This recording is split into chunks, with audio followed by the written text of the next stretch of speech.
Welcome to another episode of VNture podcast, your weekly source of visual novel goodness. I am Emar, and together with Tauros we shall venture into another discussion about VNs. Today we have a flashback episode in which we go through past events just like a typical VN, but we're not alone in this endeavor, as we together with the VN specialist himself. Welcome back, Ange. Hey, it's good to be back for the third time now. Always fun to be on this podcast. Look forward to talk about today's topic. And before we get into that, Ange, did you want to introduce yourself and tell everyone, what you do and what you've been up to? Yeah, sure. Yeah, so if you haven't heard of me before, I'm Ange. I've been reading visual novels for quite a long time. Oh my god, it's been well over 10 years now. But I guess relatively recently, I kind of started leaning more towards being a visual novel YouTuber as opposed to just being on like every forum ever. And that's slightly what leads to today's topic about Anime Expo and visual novels, but we'll get more into that later. Yes. Oh man, you've been prolific in all sorts of communities, and very glad to have you on again. Thank you. Of course. And speaking of Anime Expo, what is Anime Expo? Oh boy. So whenever I explain it to people, I always like to describe it as one of, if not the biggest Western anime convention. So I'm keeping track of the exact numbers is quite a lot as hard, but let's just say it's whenever I go, which is like just about every year since like 2013. There's a lot of people. Like it's an anime, it's a convention. So think of like a Comic-Con, but it's just all about anime and anime adjacent stuff. So you'll have you'll have people in cosplay, like cosplaying their favorite anime characters. You have people just hanging out. There's something called a dealer's hall where they just sell a lot of anime related merch. There's Artist Alley where people make like their own fan art of visual novels for sale.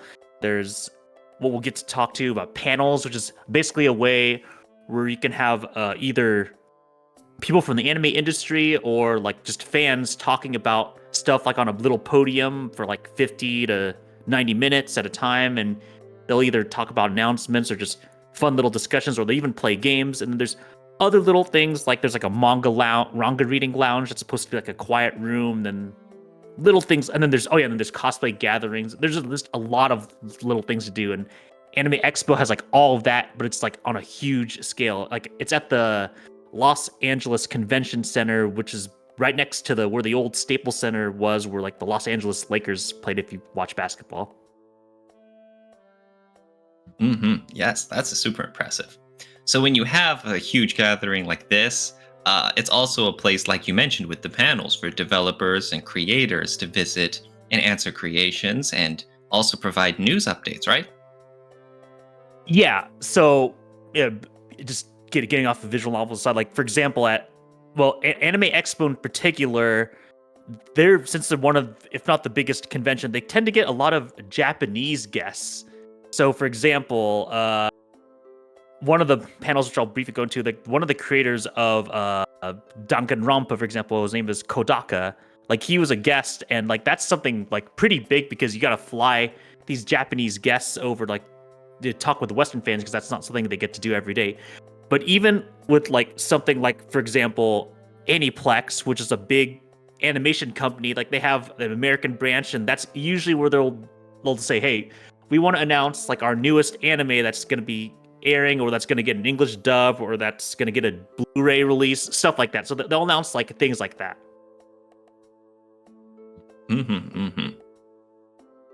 I have a question regarding conventions as a whole, but before I do that, what's your history with Anime Expo itself? Could you elaborate on that? Of course. So, just real quick. So, I started, like, I've always, like, man, I've been an anime fan for even longer than I've been a visual novel fan, naturally, so about 15 or so years. I always liked the idea of going to anime conventions, but I just, I'd never been to a convention before. So, in college, in my undergrad college, like, I had an anime club that I eventually joined. They're like, hey, we're just gonna do like this group outing at Anime Expo. I'm like, okay, this will finally be my reason to finally go to one, and I heavily enjoyed it, even though it had like all the Anime Expo issues where it was crowded and such, which I'll get into later. But that kind of got me like, man, I should just go to this like every year. This is fun. And then I've basically gone every year that I could, besides 2020 and 2021 because of COVID-19, unfortunately. But basically, other than that, I've gone there every single year that I've can since 2013. And there didn't always used to be visual novel stuff, but whenever there was, like, I always made an effort to like find their booths or any panels that I could attend.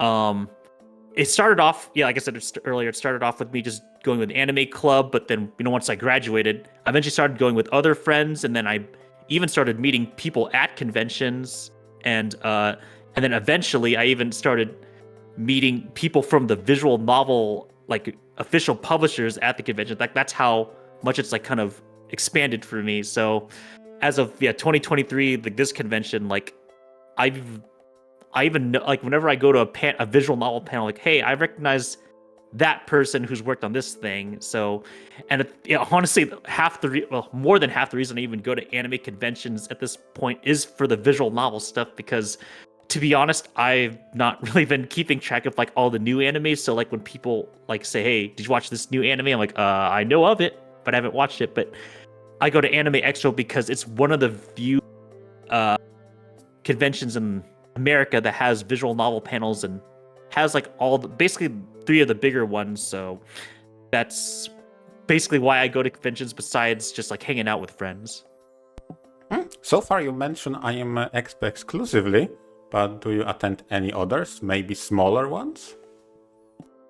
Yes, so there's one of the smaller ones that's in Southern California that I like to go to. Is called Anime Los Angeles. It's unfortunately not in Los Angeles anymore. It got too big. So a long time ago, it used to be at like this hotel near the Los Angeles airport, but now it's moved to Long Beach with a Long Beach Convention Center. But it's compared to Anime Expo, which is like has like all these big Japanese names and even visual novel panels and such. This is like more of like a chill. There's like more fan panels, more like the convention's a lot bigger, so it's not as crowded. And it's just more of a chill hangout con with people that I don't get to see very often. But I've also been to a couple that are like, for since I live in Southern California, but I've been to a couple in Northern California, like SAC Anime, which is in Sacramento, a couple times. And I also went to Sakura Con, which is in Washington State, and that one was just I went to when like me and a couple other friends were like super into like just trying a few other panels, and we just had extra time on our hands. So, but Anime Expo, I guess you can say, is kind of more like my base, my home. So whenever I don't feel like going to other conventions, which I unfortunately haven't, Anime Expo is just like that, and Anime Los Angeles are just the ones that I go to definitely every year that I can. Oh yeah, and that makes sense for being one of the biggest on the worldwide scale sort of things, especially with international guests getting to talk to these developers themselves. I'm sure it leads to a lot of opportunities and a lot of connections to be made, huh? For sure, absolutely. That's become one of the more fun parts when I can actually do it. If you were to try to convince someone to try a convention, what would you say? Because, full disclosure, I've been on some conventions locally. I've never attended something as big as Anime Expo, and I tend to, however funny that might sound, approach conventions as I play VNs. I take the flowchart, I cross what panels I want to see, and I optimize my plan around those panels, and whenever I have free time, I just go outside. I just don't stay in the venue. Like a guy going shopping. Yeah, I'm playing with a walkthrough, okay? Well, I'm gonna admit, I used to basically do the same thing. So, especially at Anime Expo, where unfortunately you have to basically do that but to go back to your original question about like convincing people like how you go to anime conventions. So yeah, in general, I would say half the reason I usually go to anime conventions is panels, and then the other half is like social stuff like friends. So for me, if I would like recommend a convention to other people, it's like, okay, first of all, what would you like? I'll tell them like the various things of what you could get out of it, and like what would interest you more. Like, would it be the panels, the cosplays, gatherings, etc. I've tried to figure out what they would like most, or if you just want to see the spectacle or of like just seeing a bunch of anime fans in one room, because that's kind of hard to do. And as far as like so since for people who would like be similar to me and have panels, I would definitely who likes panels, I would say definitely kind of do what you do, plan ahead, kind of work around like what panels you really want to see, because especially at Anime Expo, which I was going to get to earlier, you kind of have to be prepared to line up really early. So like I'm talking at minimum 1 hour ahead, because these panels get really popular, especially if it's like a really big company like Aniplex. You're gonna have to possibly go at least 1 hour and a half or 2 hours even ahead, just so you can even get inside the panel. But for smaller conventions, generally you could just line up like 15 to 30 minutes ahead of time and just like, okay, we'll just go in. But if it's like a fan panel, you could literally just wait till it opens and then just casually walk in. So kind of heavily depends on how big the convention is and what you want to do. Oh yeah, because SAC anime conventions that I've gone to, so there are occasionally voice actors who come in for signings, and it's the same deal. You really gotta get in line like hours ahead for some of them, and others you can just show up 10 to 15 minutes earlier and you can get to see them pretty quickly. But I mean, for the scheduled attractions too, those are the things you have to plan your visit around, and you have to show up really early if you don't want to waste even more time. So part of the conventions is always walking around and talking to other people and taking pictures with the cosplayers and all that. But then on the more professional side, if you want to see panels and meet with some of the industry leaders, then yeah, you got to approach it more with like a business mindset of showing up early and blocking out your time. Absolutely, yeah. That you did bring up if you want. Yeah, if you just want to like if you're not interested in panels, not interested in any time stuff, then just do whatever you just kind of walk around, just feel it out. But yeah, especially for Japanese guests, you have to like be prepared to compete with a lot of people just to see them. So yeah, just a bunch. Once again, it kind of goes back to just depends on what you want to do, how popular it is, and stuff like that. To chime in on the point of social gatherings, I feel like if I go to if I schedule anything with my social circle, the convention doesn't really matter, to be frank. I'm just doing that for friends. That's one part. And as for the convention, right now, I see myself returning back to convention under two conditions, in two occasions. I either schedule something really big, like Anime Expo, maybe, or something really small in which I'm the panelist. Right now, that's the only two things I see myself returning for. And funny enough, I did have talks very early on. What if they would accept me as a panelist? Could I make one episode live on convention and somehow beam Tauros out from US? If I could do it technically. Oh baby, you want to make this a live panel recording? I mean, once. That sounds really cool. Hell yeah. Yeah, how feasible is that, Ange? Oh, it's funny you bring that up. That actually reminds me. I actually have done panels myself before.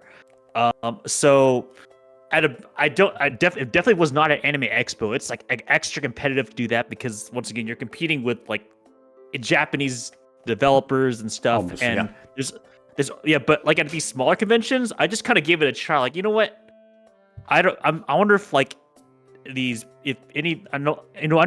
example, going back to visual novels. Yeah, visual novels are obviously very niche for like a lot of anime fans probably don't even know what they are. So I'm like, well, I'll give it a shot and just try to like sign up for do a panel night, and I did do one. It was fun to do, but since it's visual novels, they weren't like that popular. Yeah. But in order to like sign up for a panel, at least for the ones the smaller conventions that I've gone to, it's just kind of you just have to like watch their website and be like, oh, panel signups are now open, and then if you want to do one, you have to fill out this form, and then you have to like give a good reason, like how's this relevant and all that stuff, and say like, and then they ask like little things like, do you need like a microphone? Do you need like Expo? Or is this going to be a informational panel? Is this going to be like a game, like a fun and game panel? What is it? So it's definitely feasible depending on the type of convention you go to. Yeah, I mean, I saw some of those forms in, like I say, my local area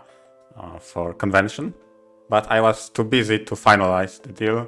Although that would be really funny to just, hey, Tauros, can you jump into the call? I have something special. I don't even want to think about time zones, though. Yeah. Oh, no. Yeah. But yeah, that'd be great.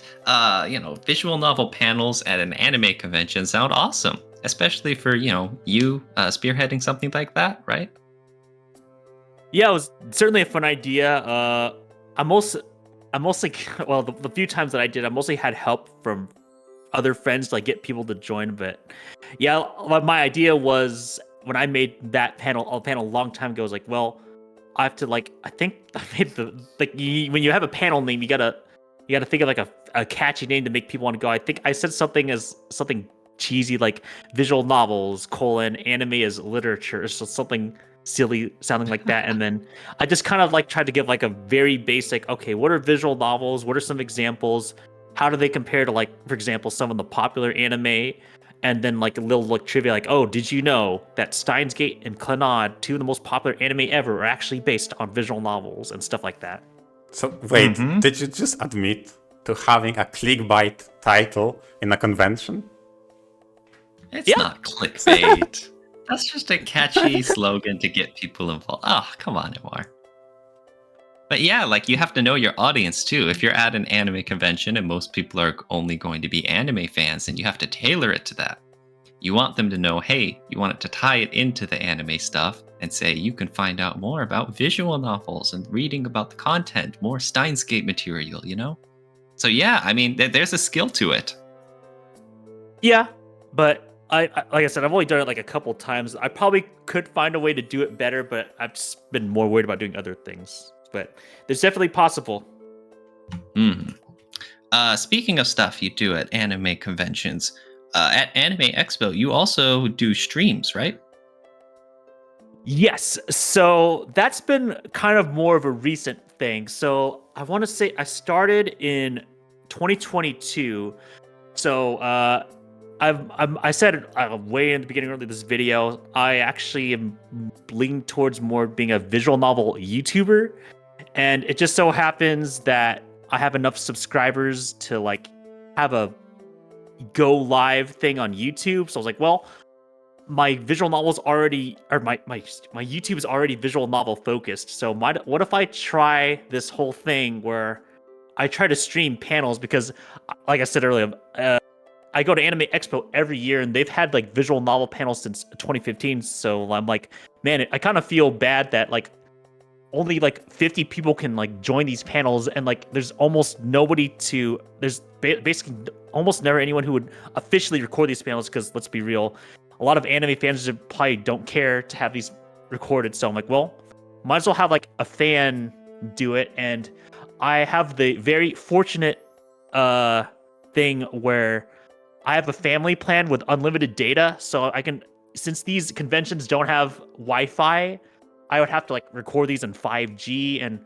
I'm like, well, these things would normally use up a lot of data, but it just so happens that I both A, have a YouTube that can get to a bunch of people, and B, I have enough service to where like I won't just like drain my plan out of money. So I'm like, well, let's just give it a shot. And sure enough, a lot of people really like being able to like experience what a panel is actually like and seeing like announcements in real time. So like, okay, well, they like it, might as well just keep going and try this thing out. And I got like, I think the first time I did it, I started like with just using like recording these phones while holding the phone in my hand, but then now I've gone the extra mile and like gotten one of those tripods to, like hold the phone up, so I'm not just like using like holding up a phone for like 50 minutes just recording something, and I can just worry about watching while just making sure people can see and watching the chat and all that stuff. So it's been surprisingly kind of fun to do that. Like the way you're describing is sounding more and more like official press of these coverages. I guess you And could like- say that. Exactly. Because I mean, there's a lot of things going right for you, is that you have the availability to be there. You've got the data plan for it. You're one of the few interested in the visual novel panels when, a lot of other people and other anime fans and whatnot aren't. And so you're able to broadcast the stuff and get that experience to everyone else who can't physically go to the Anime Expo themselves. Like, yeah, that's huge. Yeah, it's just a good way, because there's just a certain type of how do I say this? There's just certain atmosphere when you're in the convention or in the panel itself, like learning about the stuff versus just like, okay, here's the Twitter like recap announcements of like every single thing, like, and that's cool to know about. But then like at the panels themselves, you get to know more about like the people on the visual novel teams themselves. So for example, like if like the leader of JAST, who's Blood Nose, like he goes to every JAST panel now, and he's a very amusing guy. He likes to like make little they like to make little sarcastic jokes and with the rest of his team, and that's something you won't really see like if you just go on Twitter and just see what the announcements are. And it's just kind of cool to experience that and see like people's announcements to like real time like reactions, like, oh, do they care about this and stuff like that. And then of course there's like there's actually a bunch of other things at the panels besides just announcements. Like they might have like giveaways, they might have like little games, they might like just do like a little quick recap of like what they are as a company to like some visual novel or anime fan that has like no idea what a visual novel is, or they only like follow visual novels very casually, and then like, oh, I kind of know what this VN is. Oh, they'll just kind of learn more about it. So you get to see like what these publishers try to do to appeal to these people in real life, as opposed to like just the people on Twitter or on news sites that just kind of already know what to expect. Funny that you mentioned Just, because I watched your stream of their panel, and that's one of the things that I remember fondly is the panelists, mentioned the release dates, and specifically they mentioned Venus Blood Gaia International in regards to Gears of Dragoon, and how they tried the best they could avoid clashing releases, so those people interested in both titles don't need to juggle between commitment to this, commitment to that. And the same message, the same information can be conveyed via Twitter or a Discord update, but it hits differently when you see people discussing that on the panel. You see the humane side of things. And I appreciate that, especially just because I feel like how they reach out to the community and have probably the most recognizable and consistent humor in their Twitter.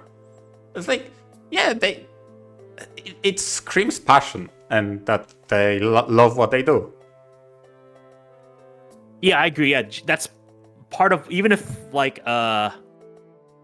do end up like, for example, not really caring enough about the actual announcements, just seeing their seeing how the announcements turned out is part of the fun, right? Yeah.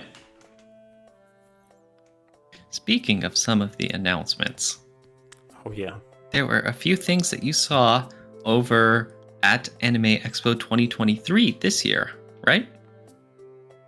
Yes. I was only able to make the JAST and the what's the people who did the who's doing anonymous. Oh yes, Spike Chunsoft. Yeah, I was only able to make those panels. One, because for some weird reason this almost never happens. There was the Manga Gamer and JAST panels were roughly around the same time, which was very unusual. And then same with Sekai Project and Spike Chunsoft, they were exactly the same time. So I'm like, well, for once I have to make a choice as opposed to like every other year before, where they were usually like far away enough. I'm like, okay, I'll do Manga Gamer tonight, then I'll do Jast the next night. I'll do Spike Chunsoft this today, and I'll do Sekai Project the day before or something. Yeah, but now I have to split the time, which is very weird. Oh, that sucks. Damn. Another case for having more journalists available to record stuff, True. huh? Although, yeah, true. For the longest time, I was a Manga Gamer fan, mostly because of the titles they release. But since Just's Kickstarter of Venus Blood and how they acquired runs on their storefront, it's like, okay, Just all the way. And all the Nitro Plus they release. It's just number one for me. So the fact that you were on the Just panel, I was like, let's watch it. Yeah. So honestly, I've been if I have to be completely honest, I've been kind of disappointed at like both Manga Gamer and Jast. It's announcements in like the last few years. They just don't appeal to me. Like, for example, the last thing I cared about with Jast was Muramasa and Magikoi, and then Manga Gamer, the last thing I cared about was Musicus, maybe. Yeah. But like other than that, they're just like announced stuff that I don't care about. So I had to choose between them, like, well, Jast's panels are more entertaining, and they're not as many panels as Manga Gamer. It's like, okay, I guess I'll just go with them. Mm-hmm.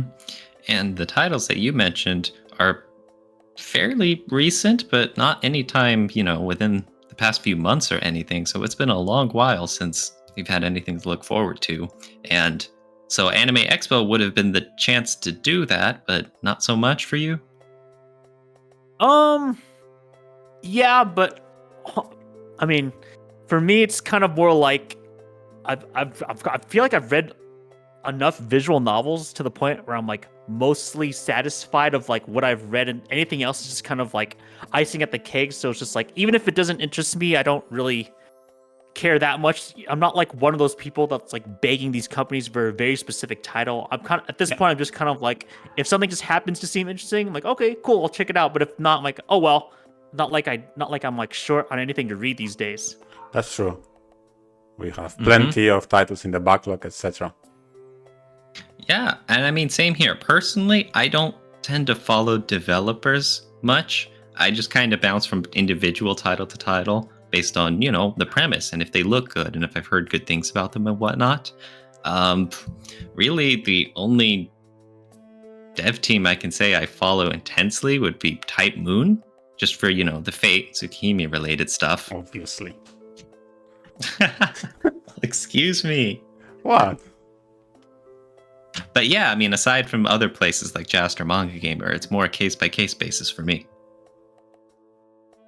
Yeah. So for example, Manga Gamer, like in the last couple years before this year, I guess including Inclusive, they stick to a very specific set of companies. Like for example, they'll have the new Clock Up visual novel. They'll always have sometimes a new Alisoft title, and then some random Nukige title I've never heard of, and then some random Boys Love or Yaoi title I've never heard of.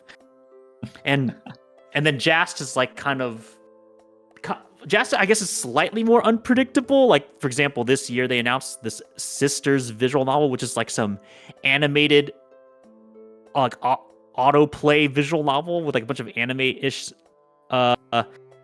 with animated art like as you're reading. So it's kind of, I wasn't expecting that, but other than that, I'm like, they partnered with Dual Tail for the Venus Blood stuff, and then I guess they do some other stuff like they're the big Nitro Plus title. So that's why when they announced the new Nitro Plus title, was not surprised at all. But other than that, I don't know. They're kind of similar to Manga Gamer, where they just have like a Nukige title, and then like a few other companies they go with, like Alcott. That's like their only Moege title. But like other than that, it's kind of expected. I kind of know what to expect at this point. Speaking of the new Alisoft title, are you looking forward to that, MR? Let me see, what was it? Beat Valkyrie Exile? Okay, so is this the moment we can transition into talking about the titles? From sure, announcement? Because we can go over them. we have the list. I was like, Yeah. I thought you'd be interested. Yeah, MR. When it comes to Alisoft, this is always my problem. Is I don't have the best experience of their spin-offs and non-mainline series. And Beat Blades, or I guess in this case Beat Valkyria, because I think there was Beat, or maybe all of them are Beat something. Okay, they had 2 releases before, and both were like kind of, I don't want to use that, but kind of mid. Okay, so hopefully this will be better. Every time they have a comedic aspect that resonates with me, but the whole package always irks me in the wrong way in some aspect. So that was my experience so far. Yeah. It's like definition of 6 out of 10 or 7. Like those are okay, but this is not what I expect from Alisoft. Okay, I want something better. And hopefully this will be better. Hopefully. Ugh. And some I don't even play. Like, I think it was Acid who covered the Healing Touch. I'm like, I just looked at the title synopsis and I'm like, skip. Okay, I'll make some mental notes if that's MR's tastes. Yeah. I mean, at the very least, this is fantasy. It's quirky. It's on parody of what Strike Force of magically empowered, I wouldn't say magical girl, but maybe it's in similar vein, is, and Healing Touch is basically an anti-R or pure love something. I'm like, I just don't care. This is actually pretty funny. At the very least, it has a comedic or parody aspect to it, and I always appreciate that.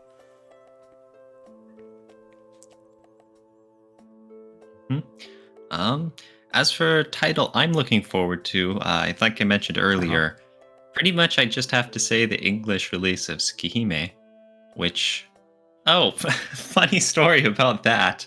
Okay, there was a panel at Anime Expo for Fate Grand Order's 6th and English anniversary.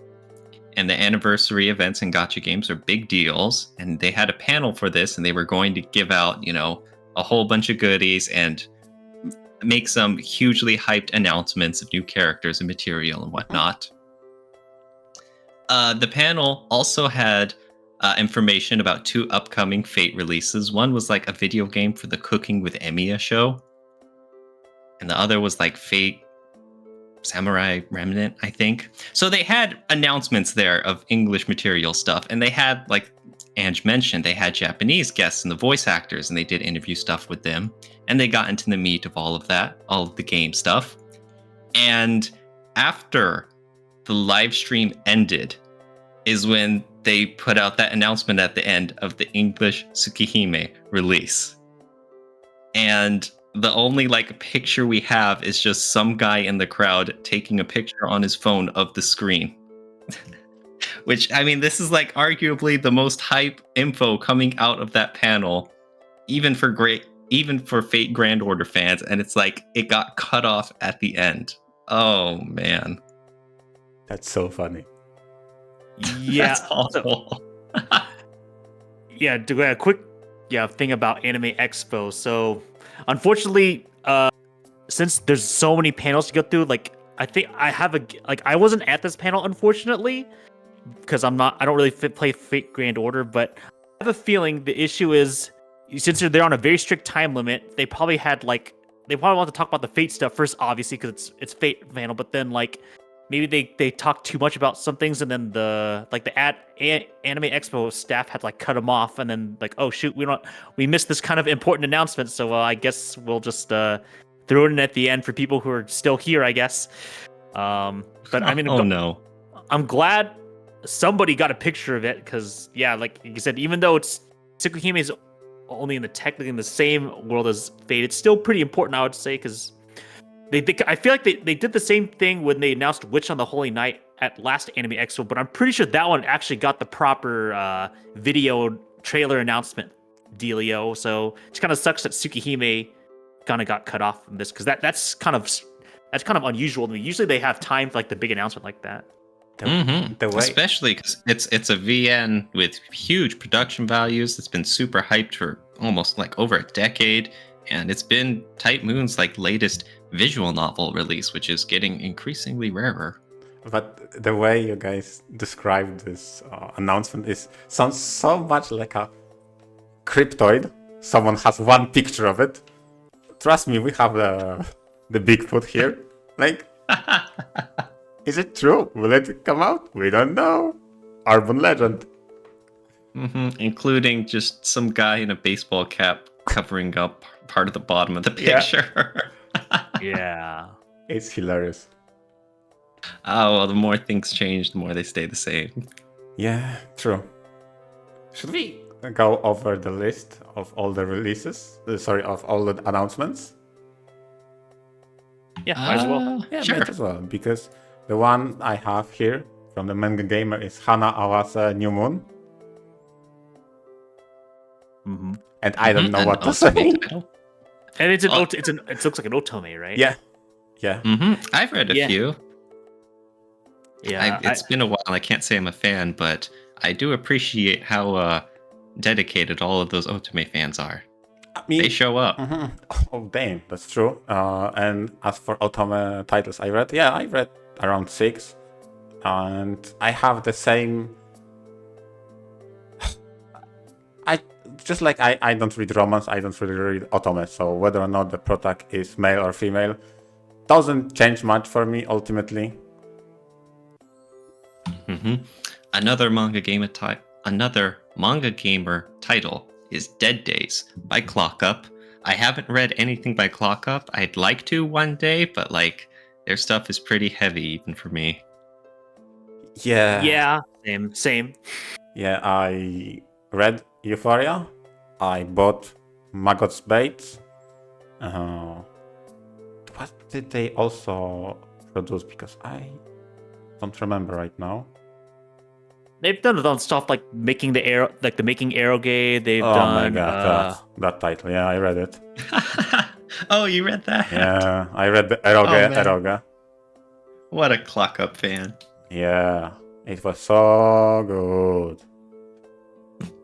You sound so excited. Yeah, That sounds sarcastic. yeah, it was. It has some good moments, but ultimately just didn't work for me. I loved Euphoria so much more than that.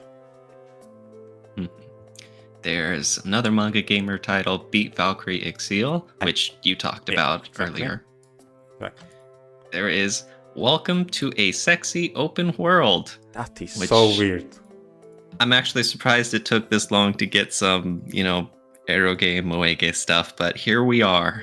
Yeah, but that's Moonstone. Moonstones In are Isekai. In Isekai, No. too. Yeah, but that's true. That's true. But we don't get money of those. But Moonstone, the guys that made Princess Evangel.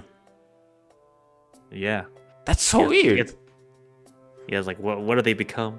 what happened? Wait. Oh, harsh. It just for reference, it went from Princess Evangel, like just your typical Moe game, exactly.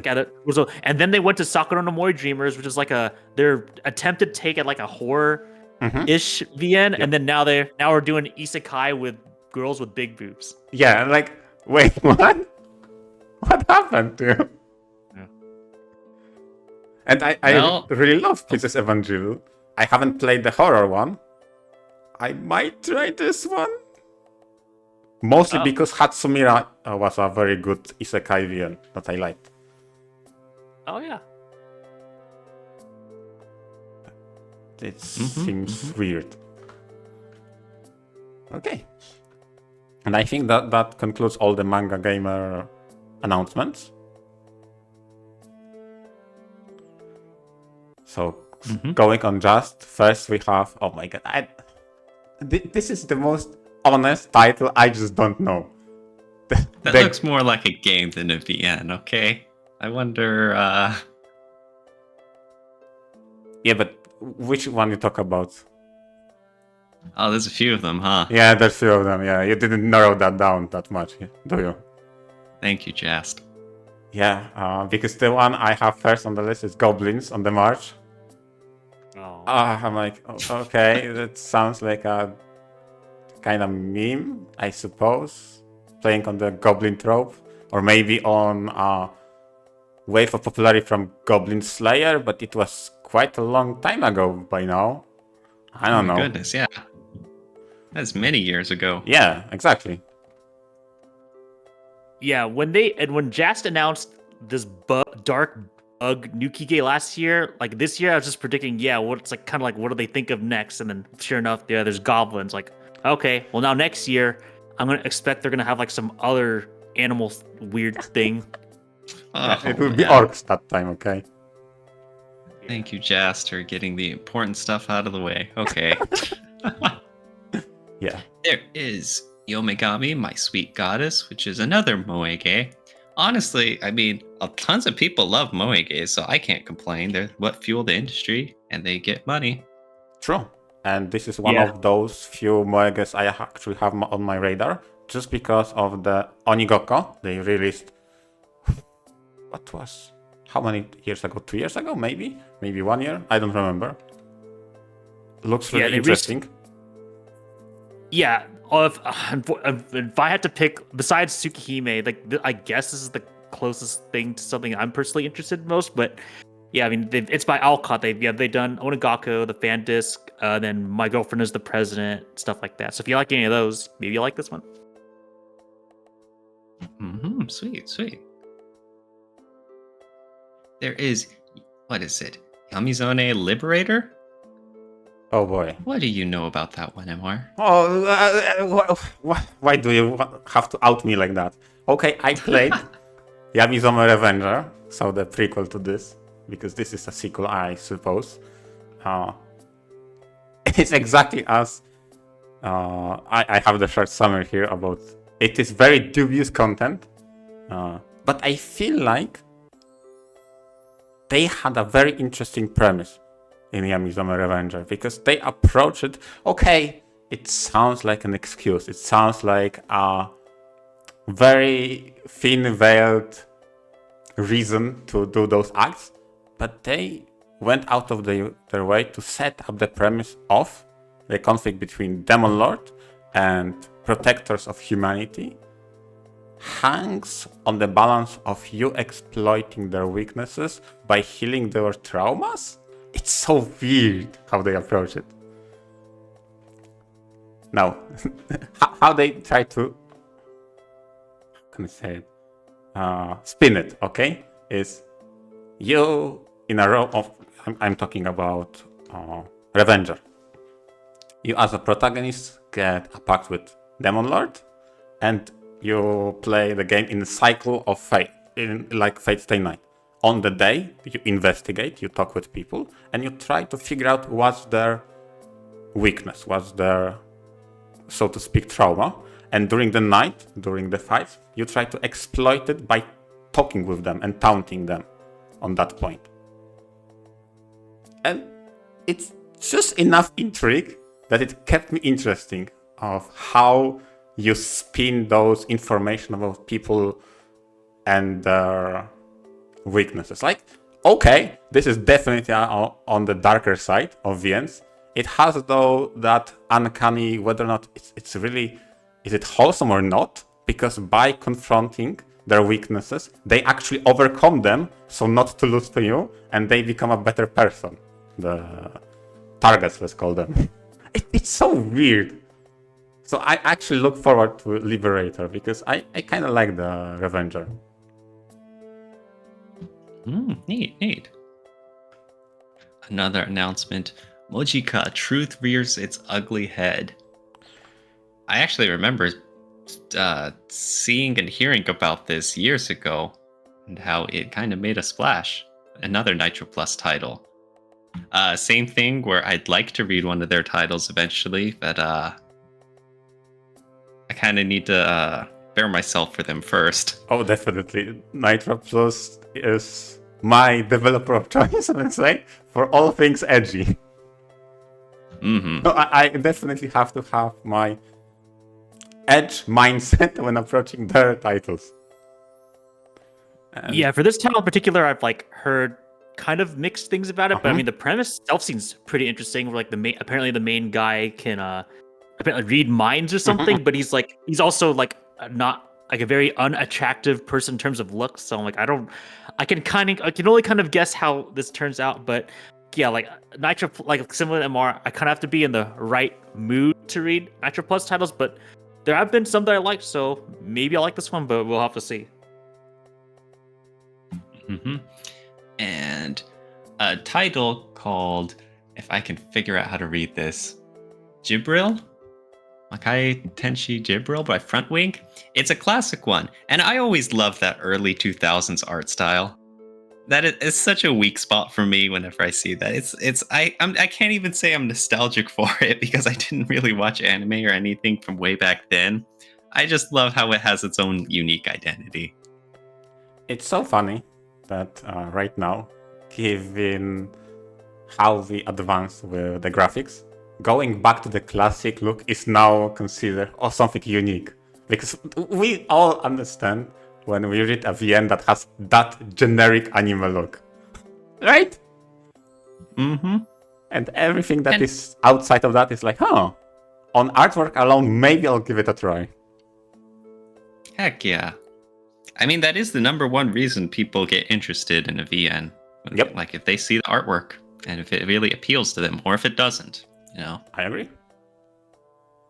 In the crowd and just really quick. I remember in the crowd and in my live stream comments, like people actually knew what this was. Like I was just more surprised they were announcing. Like I was more surprised they were just announcing old stuff. Like people knew from like the first 5 seconds of like the open. Like, oh, this is Jibril. I'm like, what the heck is that? People apparently it was something. Apparently it was one of Frontwing's earliest titles. So yeah, that's why people know. Wow. Oh well, I gotta put some respect on that then. Dang.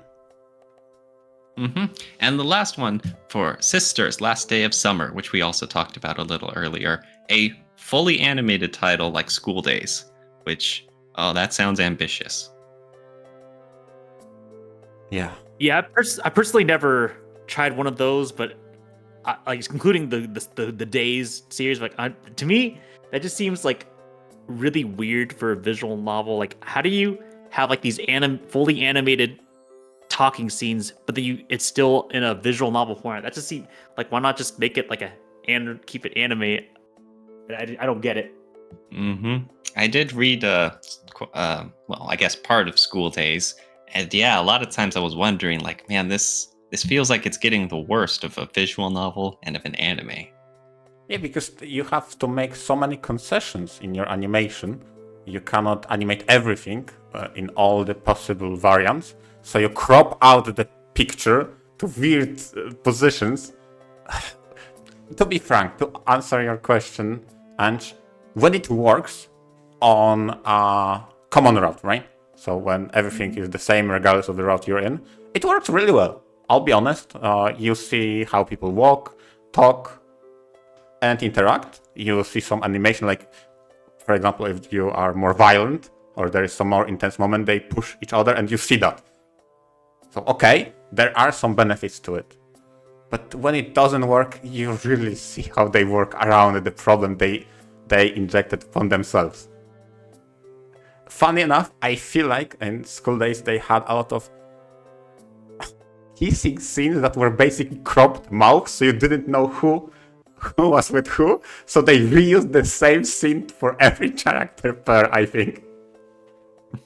Oh dear. Yeah, like... Yep. Yeah. Reused animation, name of the game. Exactly. Yeah. So when it worked, but sometimes it just looked very poor.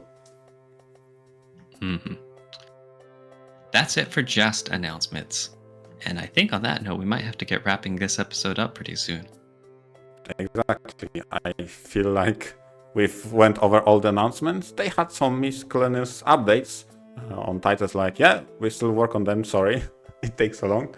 And Yep, it does. Yep. And on that note, I would like to thank you, everybody, for listening in. And also thank you, Ange, for coming in and sharing your experiences with both conventions as a whole and with that Anime Expo that just happened recently. Oh yeah, once again, very happy to be here again. Yeah, hopefully, or you learned something with the Anime Expo announcements, and yeah. As always, thanks to all of our listeners, and super thanks to you, Super Ange. And we hope to see you all next week. Thank you, everyone.